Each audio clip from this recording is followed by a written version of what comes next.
pleasure of introducing our speaker this morning, and I'm glad that she told me I didn't have to read this on that paper, because while it's all fabulous, it's a lot of stuff to try to remember in like 5 minutes.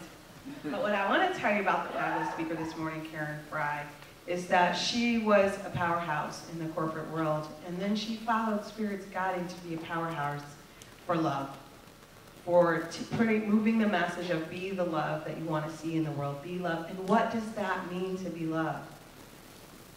What I want to say about this woman is be prepared this morning for your heart to be set on fire, to move differently in the world from this moment on.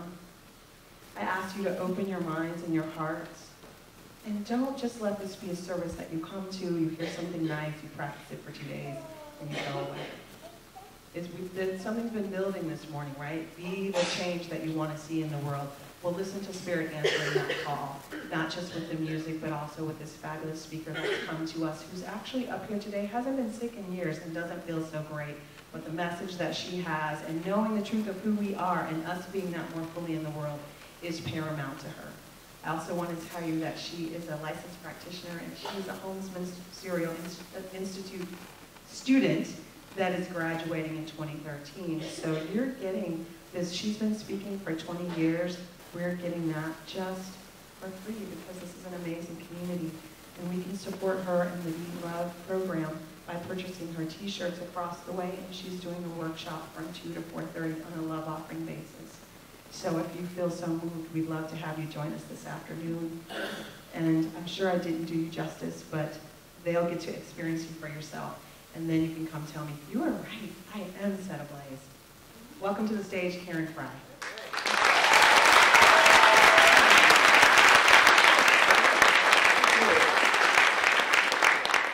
Good morning. Good morning. So yes, I have this sexy, raspy voice this morning.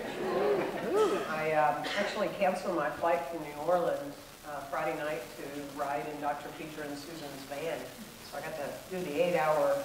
We went across Louisiana. I've never been across Louisiana. And Dr. Peter and I, just so you know, probably at the exact moment got whatever I call is this crud.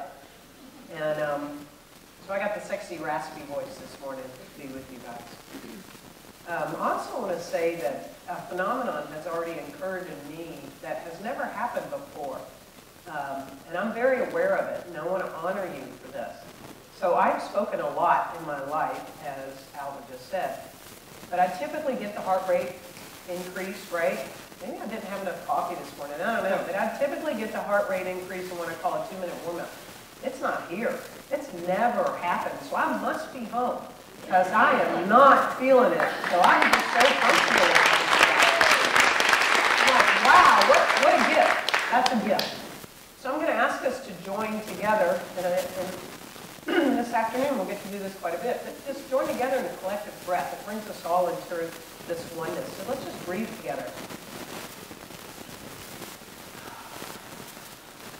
Oh, nice. I'm grateful, actually, that I can still breathe from my nose. Good. So I want you to know when I left Oakland, California, I lived in Dallas from 94 to 98, so everything's changed. I appreciated the new skyline and the new building and all that last night, or Friday night. But I had a whole nother talk plan when I left Oakland, so I changed it all yesterday. And 3 people told me already that this was the talk for them, so I know if you don't get anything out of it, it doesn't matter, because people at 9 a.m., I wrote it for them, so I'm off the hook now. Okay, so I really want to ask a question for you to just be with for a second. Who did you come here to be? What did you come here to be? You know, either one. You know, as little kids, we're asked a lot, what do you want to be when you grow up? What do you want to be? What do you want to be? And we answer, well, I want to be a fireman, I want to be a teacher, I want to be a doctor, I want to be, you know, fill in your blank, right? But do any of us say, well, I want to be happy like Goldie Hawn did? You know, that's how she answered the question. I heard her on Oprah's Masterclass. You know, I want to be happy. And because she said that, she's like, I just want to be happy. People looked at her weird, but, you know, I want to be happy. She's been pretty happy all her life. I mean, how many have, like, the mass to-do list they feel in their life right now? Like, I'm doing, oh, not that many, that's good. We got a lot of beers in here. You know, it's just like, to do. But who do we come here to be?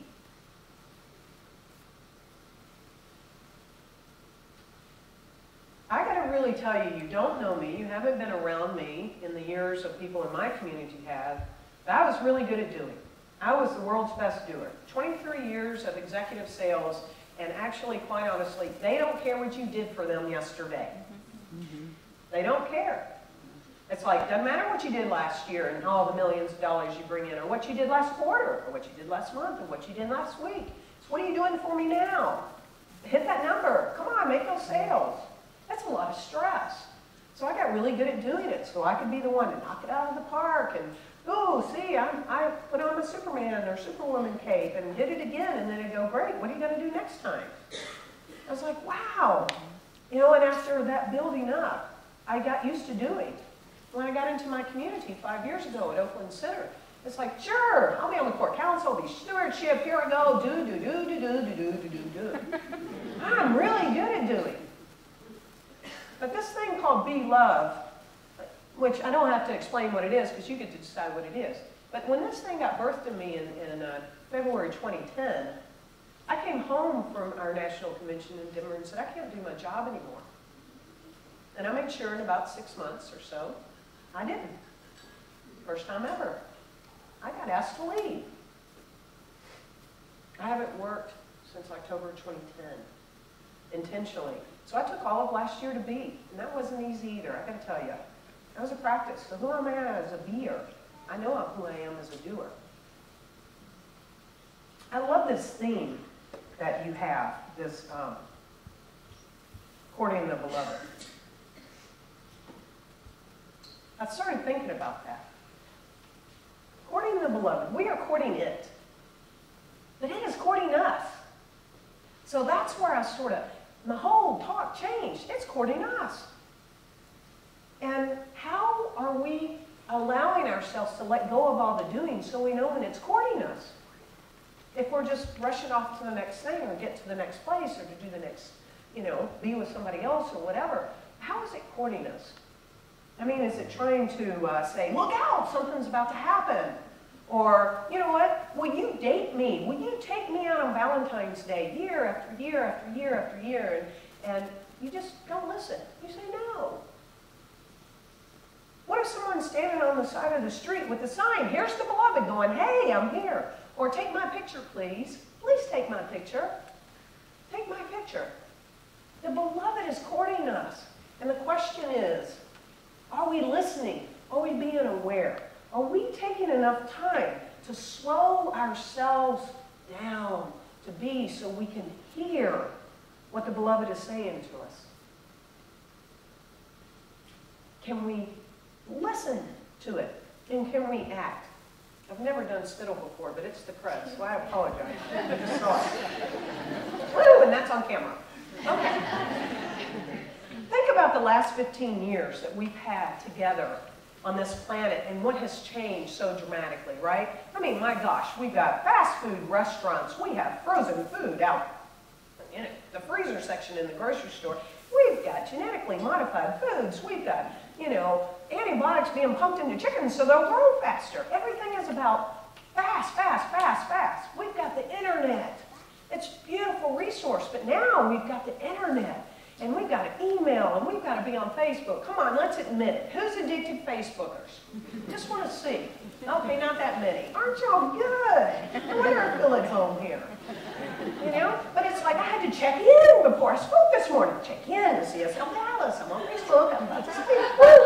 And if I don't post the pictures that I took all week up, everybody, they don't care next week. The convention's over. They're back home.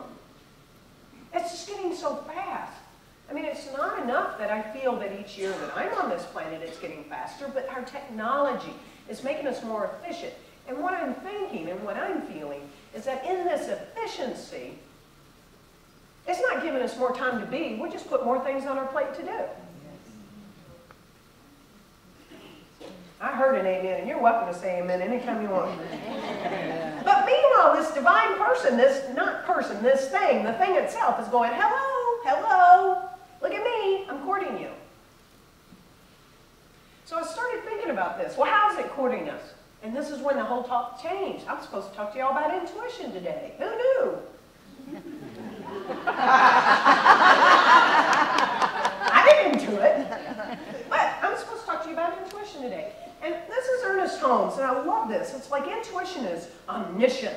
Ooh, acting omnipresently. Ooh, I like that. Therefore, whether or not we believe it, it is ever present in us. And I was with that for a little bit. I'm like, whether we believe it or not, here it is. So I thought, well, okay, those are some big words, and I hear them all the time, but I want to break them down. I don't know about you. Like omniscient. Omniscient means omnis. Omnis is all. I don't know how to pronounce this. Somebody help me. But seems means knowing. So this all-knowing, get this all-knowing presence, right? It's present everywhere, all the time. So it's everywhere all the time. And so this beloved, this thing, is courting us. And again, are we willing to listen to it? Are we willing to hear it? And are we willing to act on it? So I normally don't do a lot of personal examples, but who knew? I'm going to give you personal examples today. Because reflecting back yesterday, I'm like, wow, this thing called intuition and how this, this source is showing up in my life has really moved over the years and how I've moved over the years. I left here in '97. I had a home with my partner here, and I started a new company in the Bay Area, and so I thought we were going to stay here, but so for the first year they put me up in an apartment fully furnished. So I was out by myself that first year and kept flying back to Dallas, pretty much every weekend. Then it was like every other weekend, and then it was like, okay, we just need to move here. But in that time that I was in that apartment for that year, instead of watching TV, that's where my spiritual journey started in 1998, where I just started reading books and being with myself. And right at that time, I got the first big hit of what intuition is. First big hit. That was it. It was loud. I used to have to travel all the time for this startup that I was doing. And I would do this normal route all the time. I was very used to it.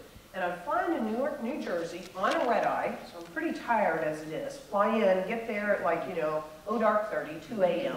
Rent a car, drive along this specific highway, and I would get in at 4 a.m., take a shower, and then show up perky at 7 a.m. and start, seeing customers for the next few days around New Jersey and Long Island.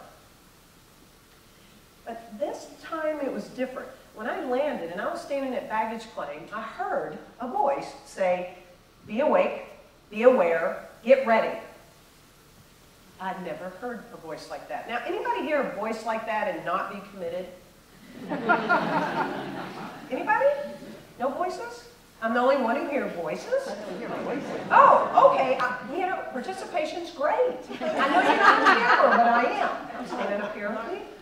Okay.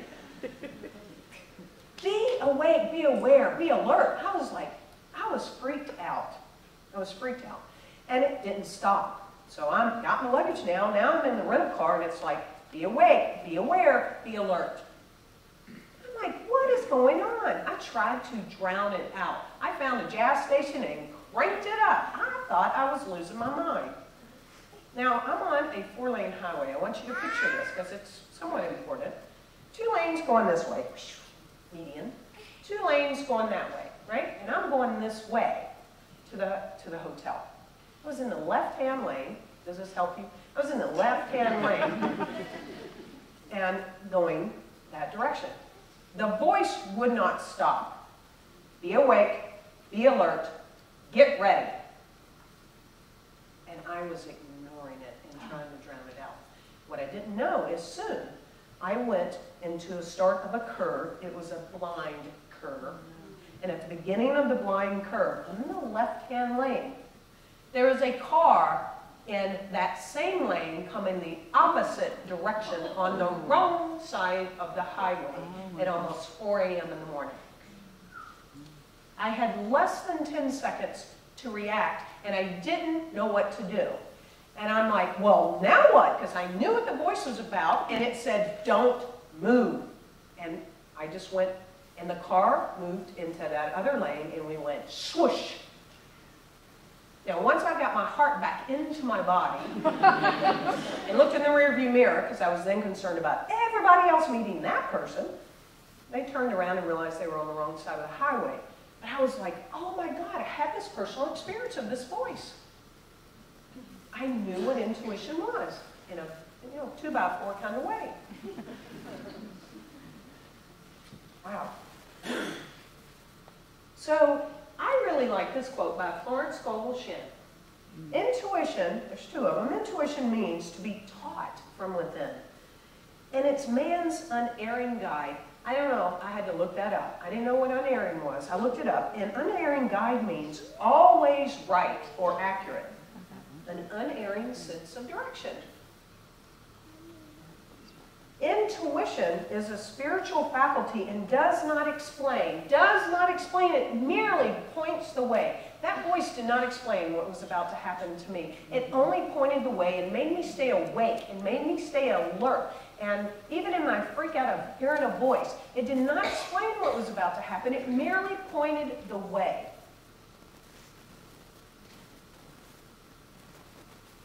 So I want to share another story. This is like near and dear to my heart. So here was I just shared one where it was loud, it was there, and it was real. Then I had another incident in my life where this voice just dripped. Leaky faucet, drip, drip, over years. I won't get into much of the story, but enough so you can be with me as I share this. I have an older brother. He's a little less, almost 2 years older than me. And when I was in my mother's womb at 5 months, gestation period, something occurred between my two parents. Not a big deal, so you can just stay out of the story. It was not a big deal, but something, when it happened, made my mother snap. And so she made a declaration. She affirmed, Greg, that's my brother, Greg is mine, and this one is yours. So when I was born, my mother didn't touch me for the first 3 years of my life. It's okay, I've had lots of therapy.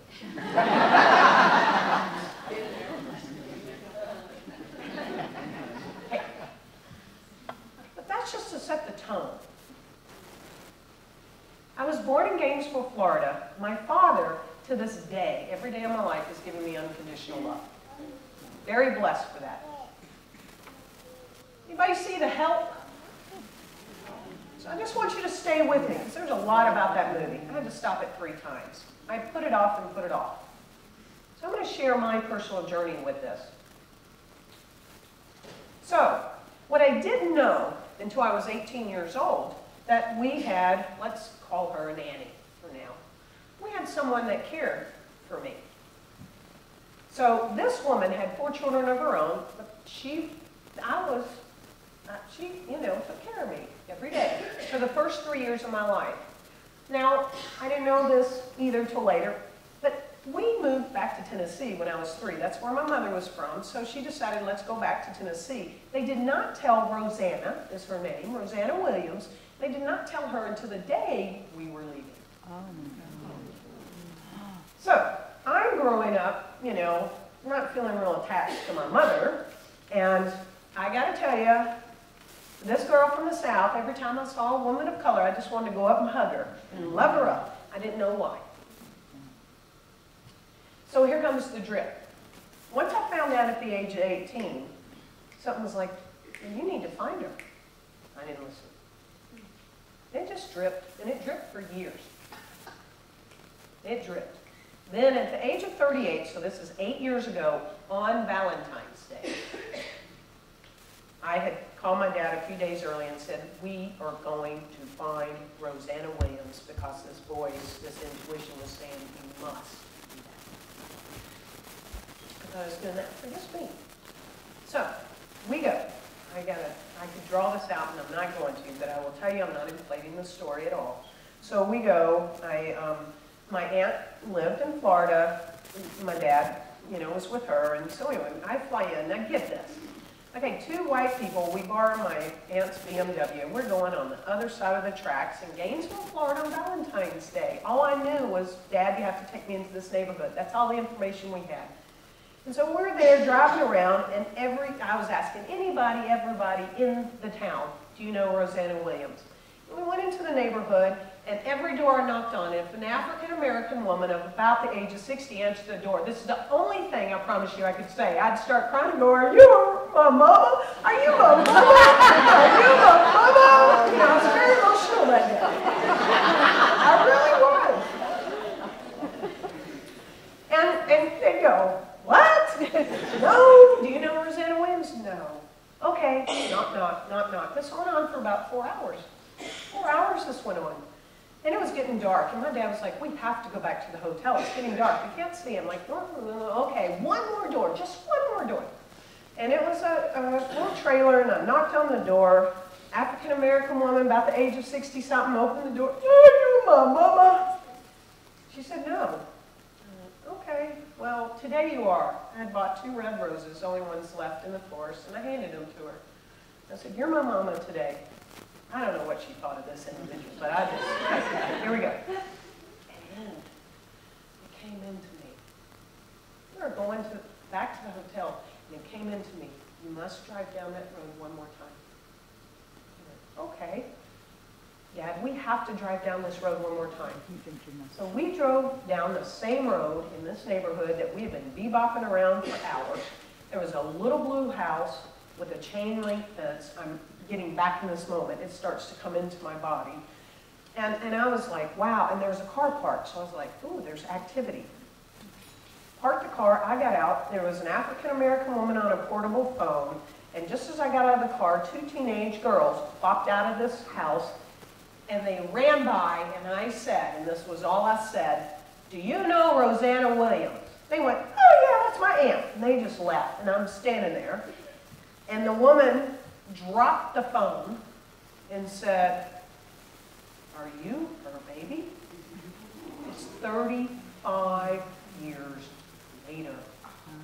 She said, is that Doc Fry in the car?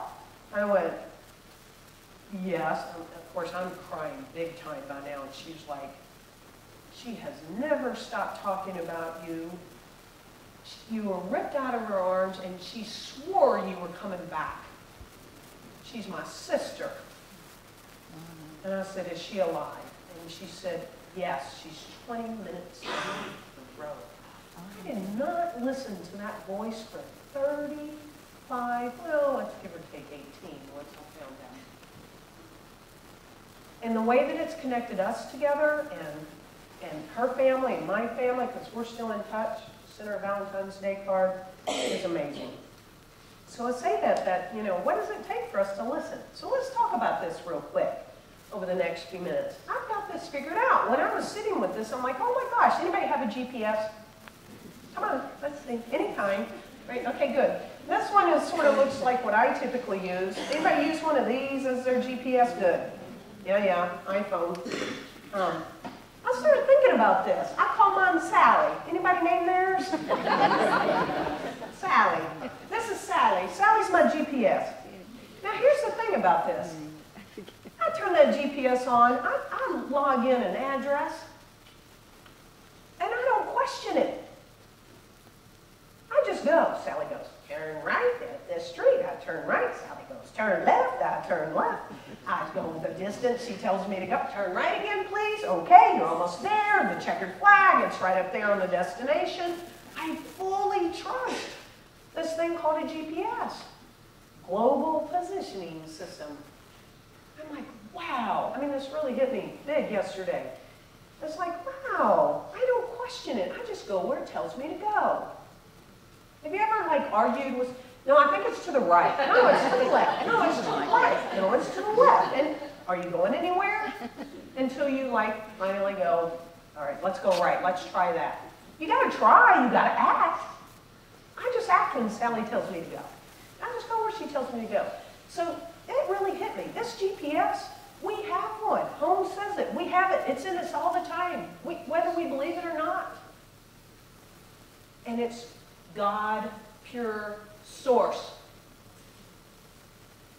It's telling us where to go all the time. It's just, are we allowing ourselves to let go of the doing so we can listen and hear it? Now, on this phone, and if nothing else, maybe you'll think of this when you use this from now on, or maybe you have a Motorola or whatever. But, you know, when you use maps and you want to go somewhere, it gives you a little blue pin, right? It goes, boop, blue pin. And then it gives you this area around the blue pin. I've started to just figure this out. This GPS, God Pure Source, it's beyond me, the blue pin. It goes around into this area beyond me. And God is just wanting to meet itself. And it's sending us messages that we're to follow, to meet each other, because it's God meeting God. God is guiding us to do that. It's just whether we hear it or not. So when you see the blue pin go boop, and the little, you know, did y'all like that sound effect? The little circle, think we're to go beyond ourselves. I love this. I thought it was Ralph Waldo Emerson, but now I'm Ralph Waldo Trine. I'm a new guy. Y'all probably knew him, but I didn't until I looked at him today. I know, I feel silly. That's okay. If we will but follow the voice of intuition, it will speak ever more clearly and more plainly, until by and by, it will be absolute and unerring. There's that word again, right? Always correct. Unerring in its guidance. The great trouble with us is that we do not listen, and we do not follow the voice within our own souls. So we become as a house divided against itself. God's trying, the divine, the source, this pure source is trying to get us to match up, not wait 35 years. It's guiding us to one another because it's guiding itself to itself. It's guiding itself to itself. It's pointing the way without explanation, right? So a couple of extra examples. Again, I've sort of looked back on since '98 how I've grown in making myself available to listen, more importantly to hear, and then really critical to act. And it has to do with spiritual practice and delayering and decluttering my life on the doingness. So it's gotten a lot faster and clearer. It doesn't take as long. It doesn't have to be as loud. You know, I left my neighborhood not too long ago, and I was riding beside someone, and I heard a noise, in the car next to me. I thought, well, that's a noise, but inside, I got that hit. It was like, you need to see what that is. I was going to just pass it up, but we got to the stoplight at the same time together. I don't know what it is about a GPS, this God Pure Source, but it happens a lot when I'm in the car. It does. Think about it. Isn't that weird? I use a GPS on the car, but this really shows up for me in the car. Anyway, I stopped, and I said, ma'am, excuse me. She had just gotten a massive screw in her tire, right? And it was not going to last long. And so I said, well, follow me here, get air in, and here's the tire screw. Yeah, it took 10 minutes out of my life, but that GPS got me right where I needed to be to help that woman.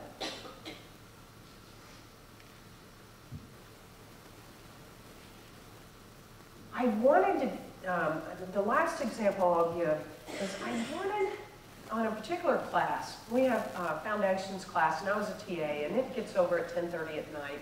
And I work out with a community of people, and I get up at 5 a.m. in the morning on Monday, Wednesday, Fridays when I'm at home. I'm glad I'm going back home after all that New Orleans stuff. Good. And so on this particular night, again, I was driving, and I just wanted to go home. I set the intention. It's 10:30, got to get home, get in bed, by 11, fall asleep, get, 6 hours sleep, all is well, all is good. And I turn off the highway, and I start going up the hill towards my house, and there's a Camry with its flashes on. See, God's trying to get our attention. And I passed the car, and it came up again, stopped. Now, it's 10:30 at night, and I'm a woman. I'm like, no, ignore. I went another 500 feet. It said, in its own way now. The voice is not as loud. The voice doesn't have to speak to me. It comes up in a physical body way. Everybody's different, I imagine, on this GPS. And it said, no, you need to stop. Okay, so I did. backed my car up, got out, didn't know what I was about to see in this car at 10:30 at night, and it was an Asian man. He could speak zero English, zero. So I was like,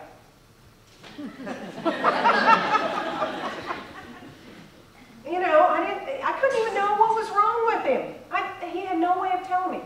And then he showed me a piece of paper, and it had a telephone number on it. So I went, okay, I can do this. Ran back to my car, got my cell phone, and went, it rang his own cell phone in his lap. And I'm like, uh-oh, I don't know what that's going to do for us.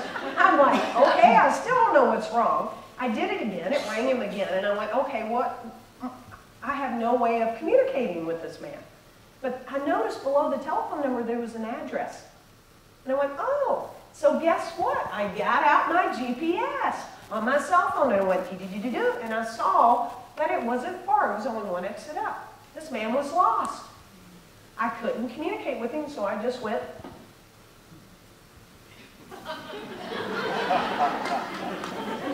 He was like,